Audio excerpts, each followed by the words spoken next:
Now at 10, this is Fox 61, Connecticut's news station. And we begin tonight with that breaking news out of southern Connecticut. Just moments ago, police confirming that a man is dead following an officer-involved shooting. Good evening, and thanks for joining us for the Fox 61 News at 10. I'm Brent Harden. And I'm Sarah Sanchez. We can confirm a state police sergeant and a New Haven officer were both involved in this incident and fired shots at the man. This is coming from state police. And police say it started as a traffic stop around 5:00 p.m. on Boston Post Road near a car wash. And that's right on the city line between New Haven and West Haven. And 5 hours later, it's still an active scene, as you can imagine, with officers digging deeper, trying to investigate what happened. Fox 61's Alexa Farrell has been working to learn more since the news broke earlier this evening. She joins us live from West Haven with what we know so far. Alexa. Brent and Sarah, good evening. The very latest this evening is that suspect is dead after those shots were fired here at this car wash, Splash Car Wash here in West Haven on the Boston Post Road. And at this hour, still a very active scene. I want to show you what's going on. This road is still blocked off as police are investigating, and you can see the crime scene tape here. Connecticut State Police Major Crimes Unit is on the scene. Police tell us that at 5 p.m., Connecticut State Police Violent Task Force and the New Haven Police Department Criminal Intel Unit were investigating at the Splash Car Wash here in West Haven. That's when a suspect, they say, showed a weapon, which resulted in officers firing their weapons. The officers were not hurt, but the suspect did die from his injuries. We are told he's a 36-year-old man from New Haven. We're told also that the family is very upset this evening, understandably, and police officers also very upset, showing some emotion as we talked to them and heard from them earlier. Because of the police accountability bill that passed in an officer-involved shooting, the state's Office of the Inspector General now takes over the investigation. So details will also be released with the names of the officers who were involved and the suspect who died within 96 hours. We did get to ask the New Haven police about the individual just about an hour ago. Was this individual familiar to the police? Yes, he's familiar to the police. Personally, I knew him. He's from the Hill area. And again, condolences to the family, but this shows you what happens in violent situations. Our officers do the best job they can do to not do this. And I just left them, and clearly they're upset, but it's unfortunate.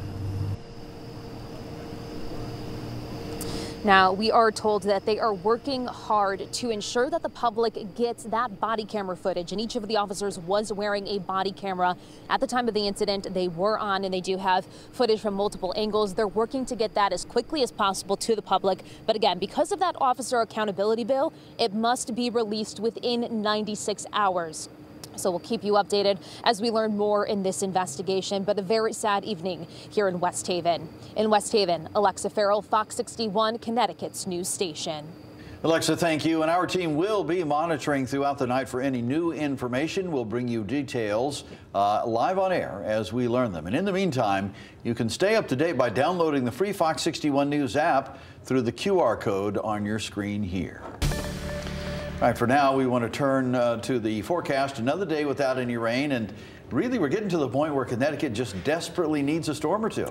Yeah, it's starting to get dry out there. I mean, you know, it is nice to kind of have a break from the rain, Rachel, but we do need it, right? It's certainly bittersweet, right? Sweet because we get to do all that stuff outside, but bitter because, like you said, the grass is starting to crisp up a little bit, and we're seeing really low rivers and streams out there. And it looks like we're mostly dry into the day tomorrow. There is a chance for an isolated shower or two, but overall, it's a cooler day, a breezy day, and a day that has more clouds than today. Today was really a beautiful bonus. Check out all of this rain here. It has been raining all day on the Cape. It was cloudy, misty, drizzly, and dreary in Boston, but all of this ended up staying to the east of Connecticut. So we were on the sunny side of the street. And it looks like this storm is going to be with us over the next 24 to 48 hours. It will eventually drift away, but again, again, because it is nearby, that's why there is still a chance for a shower in spots into the day tomorrow. This is Friday morning at 5 a.m. Noticing the best chance for a shower or sprinkle in eastern areas,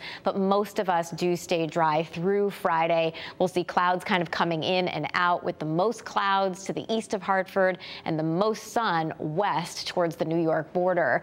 One wild card that we're watching in some of our guidance is, do showers fill back in on Saturday? Right now, I think there's a low risk of that happening, but something that we will have to follow the latest trends on. Low temperatures tonight around 60 degrees inland, mid-60s for the shoreline, and we're looking at highs in the 70s tomorrow. We'll get a closer look at that weekend forecast coming up. Thank you, Rachel. New at 10, a father's behind bars accused of abusing his 4-month-old baby. Police say David Alexander of Naugatuck was arrested yesterday after a month-long investigation. Police say the baby had several unexplained injuries. Alexander is being charged with reckless endangerment and risk of injury and is being held on $200,000 bond. A man accused of shooting a New Haven police officer 2 years ago has pleaded guilty to attempted murder. Jose Claudio entered the plea on September 9th.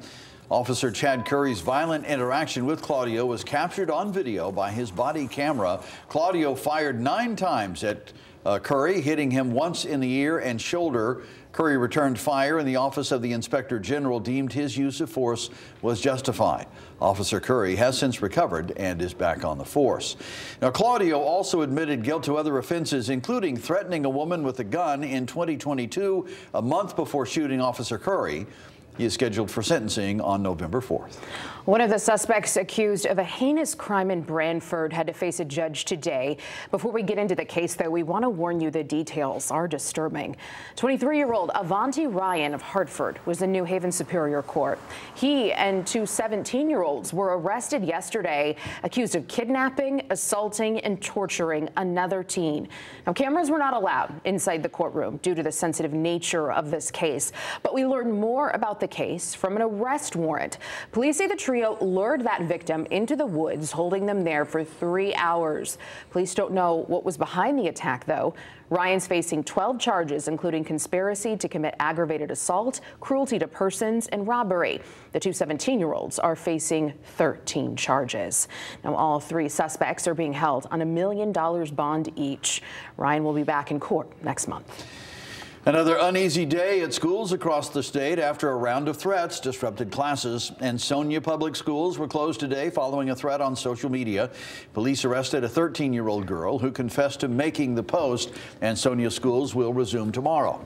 A similar situation in Bridgeport, where police arrested a teen for threatening the schools there. Middletown and Fairfield schools also faced similar threats today. Police determined them to be not credible, but the schools had an increased police presence anyway.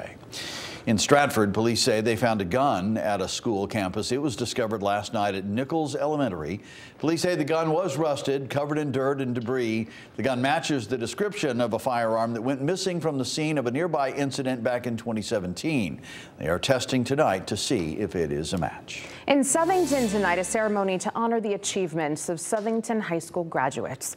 The annual Wall of Honor induction ceremony took place. 17 years ago, a teacher wanted his students to recognize former students. And being honored tonight, State Police Trooper First Class Aaron Pelletier. Fox 61's Kay Pattyfoot joins us at the high school. On Thursday, 5 honorees were inducted into Southington's Wall of Honor, one of those including State Trooper First Class Aaron Pelletier.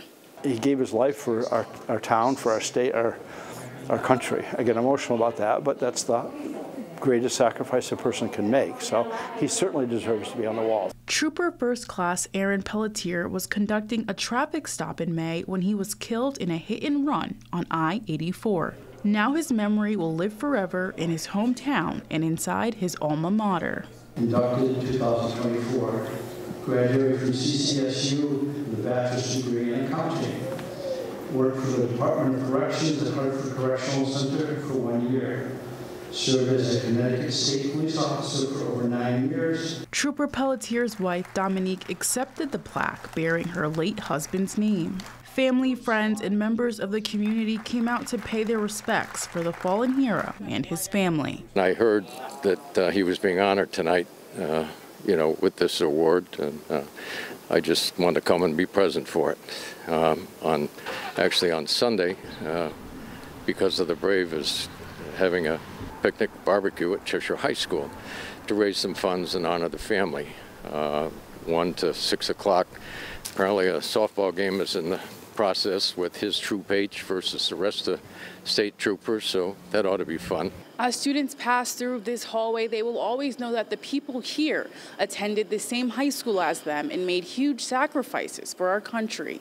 In Southington, Kate Pattyfoot, Fox 61, Connecticut's news station.